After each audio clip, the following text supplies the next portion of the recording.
एक दिन एक शिकारी जंगल में शिकार की खोज कर रहा था।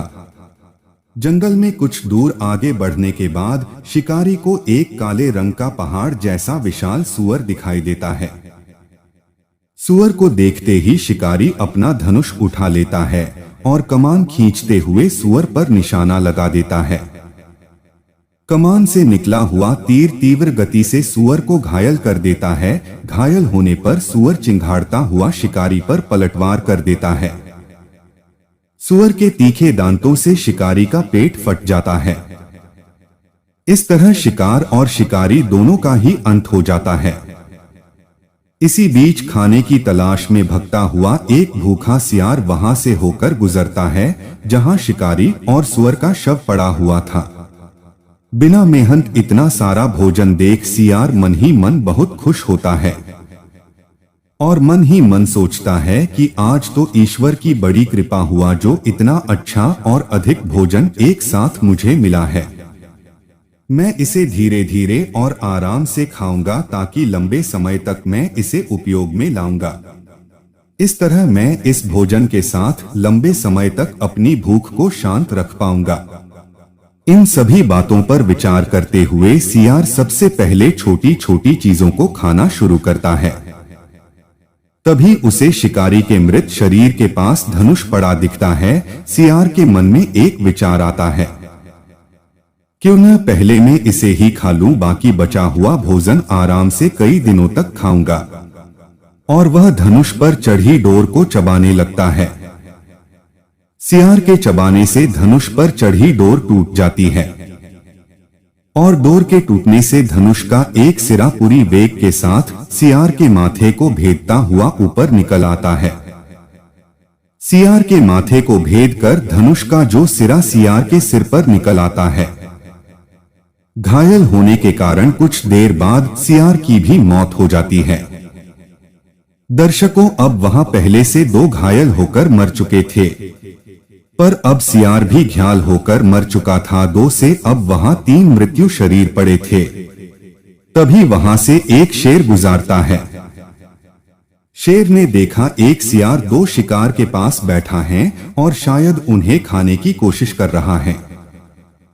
यह देख शेर ने सोचा, क्यों न इस सियार को मारकर बाकी के दोनों शिकार मैं खा लूं। इतना सोच शेर ने सियार पर हमला बोल दिया। अपनी पूरी ताकत से शेर ने सियार की मुंडी दबोच ली, पर शेर ने जैसे ही सियार की मुंडी अपने मुंह से दबोची, जो तीर सियार के माथे पर लगा था वो शेर के मुंह में फंस गया और थोड़ी देर में उस शेर की भी मौत हो गई। यह सारा दृश्य आकाश मार्ग से कैलाश की तरफ जाते हुए शिव पार्वती देख रहे थे। पार्वती जी ने शंकर जी से पूछा, यह क्या माया है भोलेनाथ? शिव ने कहा, कुछ नहीं, बस अपने अपने कर्मों का फल है प्रिय। लेकिन पार्वती जी के मन में यह बात जानने की बहुत उत्सुकता थी कि आखिर ऐसा हुआ क्यों।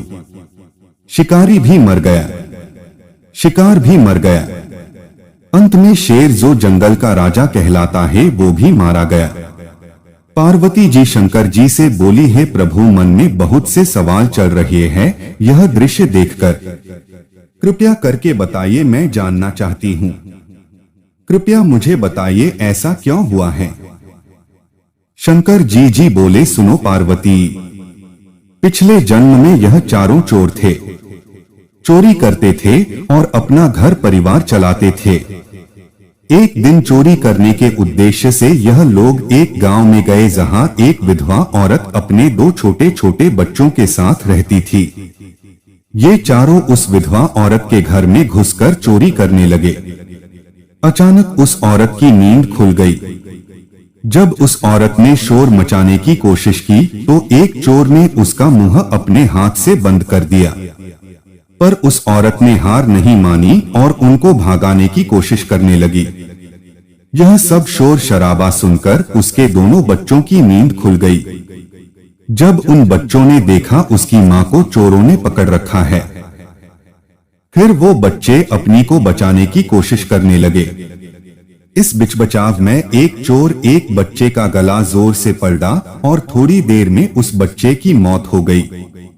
कोई गांव का इंसान आ न जाए शोर सुनकर, इसलिए वो चारों चोर वहां से जो सामान मिला लेकर भाग गए।